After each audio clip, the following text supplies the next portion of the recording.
Are you a photographer completely stumped by what to charge? Are you intimidated by the thought of trying to run your actual numbers? Are you charging a fee based on actual knowledge and facts or someone else's opinions or prices? Today, I am digging into 3 huge pricing mistakes most photographers make and how you can fix this. So let's get into it.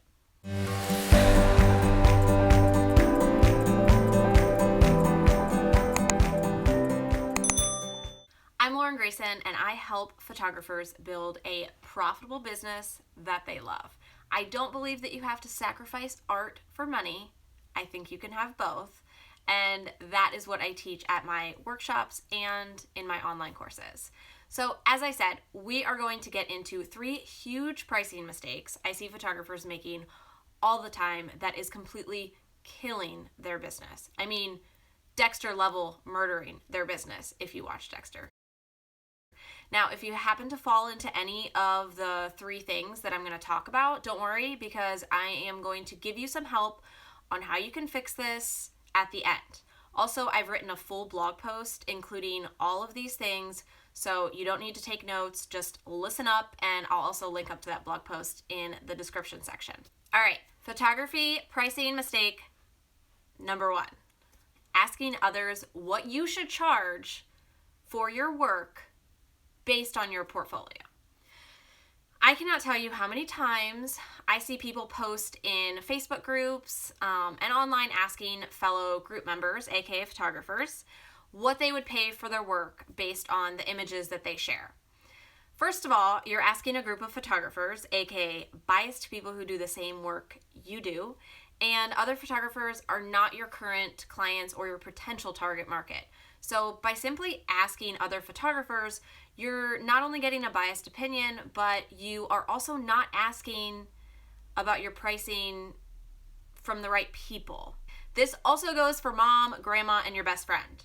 I'm sorry, but Grandma Gladys does not know what you should be charging. Nana can take care of it. We cannot price solely on the level of technical skill. Pricing is a balance. It's knowing your audience, it's knowing your client, it's knowing your market, and it's knowing the cost of doing business.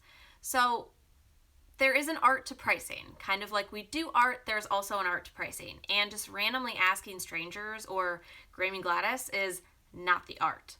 These are merely opinions people are giving you, not pricing advice that is ever going to get you anywhere. Pricing mistake number 2. All right, looking at local competitors to see what they are currently charging. This is a big one. I see this all the time. Whenever a student has mentored with me, either by taking a course with me online or has attended one of my workshops, I always have at least one, usually many more, person who has told me they are doing this. And my first suggestion is always to put on the damn horse blinders and stop looking at what the competition is doing. Now, I get why it can be somewhat important to know where the average range is in your local market and kind of what's happening out there where you're located. I really do. But you cannot base your price solely on this intel. You don't know the cost of doing business for any of these people. So you have no way of knowing how much or how little they're actually making.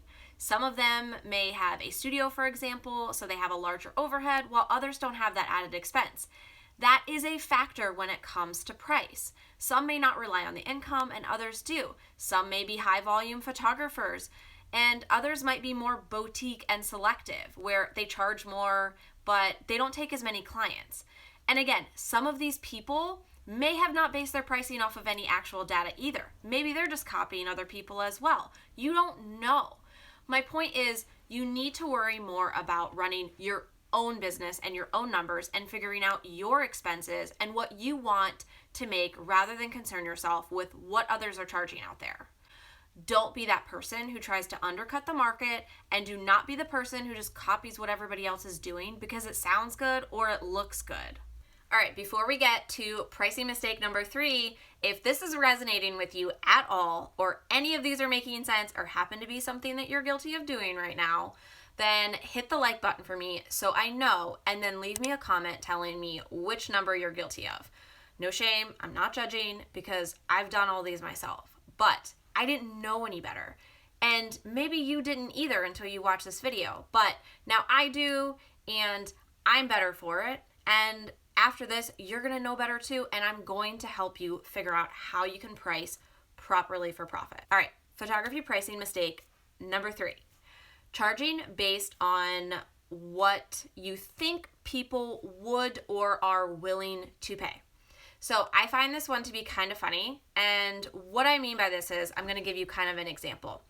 I see sometimes that a photographer will charge, say, $400 for an outdoor maternity session, but $550 for an outdoor family session. Now, both sessions include 25 images and a 1-hour shoot at an outdoor location with the entire family, right?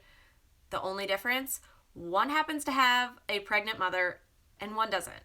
And yet there's a $150 price difference. Why? Because the photographer assumes people won't be willing to pay as much for a maternity session as a family session because they believed the perceived value of the type of session is lower. The photographer feels that the client won't be willing to pay as much for the other session, so they lower the price in hopes to book more. But the session includes the exact same amount of product and requires the exact same amount of effort and work on the photographer's part. Drives me crazy. You're doing the same amount of work and delivering the same experience for less money. And in all honesty, this rarely results in more bookings anyway, because the photographer is focused on the wrong thing. You're focusing on the price being the issue, when in all honesty, the issue is that the client needs to know why this session is important. The photographer needs to figure out how to sell this session more instead of lowering the price. Focus on determining the actual price you need to charge and should be charging, and then work on promoting the session and showing off the benefits of it. Highlight why your clients should want it, why they need it, why it's important, and all the benefits to it and everything they're gonna miss out on if they don't take you up on it. If you haven't yet, hit that like button for me if this is resonating for you at all, and leave me a comment and tell me which pricing mistake you're guilty of. All right, did you fall into one of these pricing traps or mistakes that I just mentioned? If you did, I've got you covered. I have a completely free spreadsheet that I made. I promise it's easy if you don't like spreadsheets.